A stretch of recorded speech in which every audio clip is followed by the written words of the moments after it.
भाई पिछली वीडियो में हमने कुछ इस किस्म की तजुर्बाती तहकीक बनाई थी।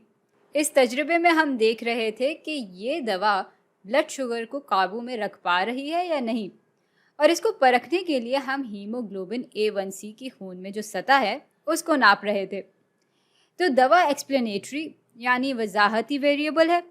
ये कुछ लोगों ने ली और कुछ लोगों ने नहीं ली, और दवा लेने या न लेने से A1C पे क्या असर पड़ा वो हम देखना चाह रहे थे। और इसलिए A1C हमारा रिस्पॉन्स वेरिएबल यानी जवाबी वेरिएबल है। चले अपने हर अमल को ज़रा तफसील से दोहरा लेते हैं। तो हमने 100 लोगों को बेतरतीब तौर पे चुना, 2 ग्रोहों में उनको तकसीम किया। एक ग्रोह को हमने नकली दवा दी और एक को हमने असली दी, ताकि कोई जहनी तासुब ना आए। तजुर्बा शुरू होने से पहले हमने इन सब लोगों का A1C मालूम कर लिया, और तजुर्बा ख़त्म होने पे भी हमने इन सब का A1C मालूम कर लिया था, और फिर देख लिया था कि आया दवा लेने से अच्छी खासी तब्दीली आई या नहीं। लेकिन भाई ये सारा स्टैंडर्ड काम करने के साथ साथ हमने अपनी पूरी जान लगा दी कि इस तजर्बे में कोई तासुब ना आए।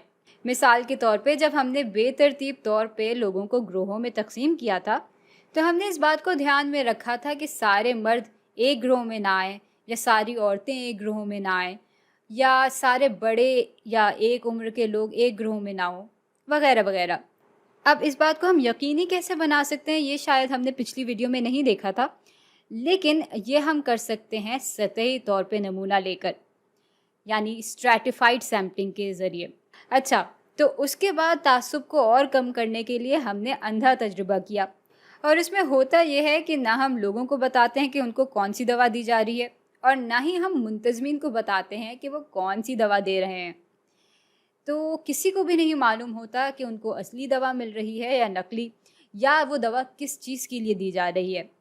तो अपनी तरफ से तो हमने पूरी कोशिश कर ली कि यहाँ पे तासुब ना आए, लेकिन इतनी एहतियात करने के बावजूद भी ऐसे बहुत सारे वेरिएबल्स होते हैं जो कि तासुब लेकर आ सकते हैं। मिसाल के तौर पे हमने यहाँ पे मर्दों और औरतों को तो एक मुतवाज़िन तरीके से इन दोनों ग्रोहों में बांट लिया था। चले उम्रों के हिसाब से भी हमने इनको मुतवाज़िन तरीके से तकसीम कर लिया था, लेकिन ये लोग किन शहरों से आ रहे हैं उसकी वजह से भी तो तासुब आ सकता है, और भी बहुत सारी वजूहात हो सकती हैं। तो भाई तासुब को कम से कम तर करने के लिए हम एक और टेक्निक का इस्तेमाल करते हैं, जिसको अंग्रेज़ी में मैच्ड पेयर्स एक्सपेरिमेंट कहते हैं। इसमें होता यह है कि कुछ भी ख़ास किए बगैर बस बेतरतीब तौर पे लोगों को पहले 2 ग्रोहों में तकसीम कर दिया जाता है। उन पर आराम से फिर हम तजुर्बा करते हैं, और एक दफ़ा तजुर्बा होने के बाद फिर आपस में दोनों ग्रोहों में से लोगों का तबादला कर दिया जाता है।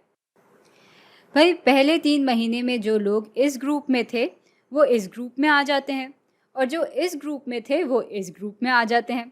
और क्योंकि ये एक अंधा तजुर्बा है तो किसी को कुछ मालूम ही नहीं होगा कि वो पहले किस ग्रुप में थे और अब किस ग्रुप में है।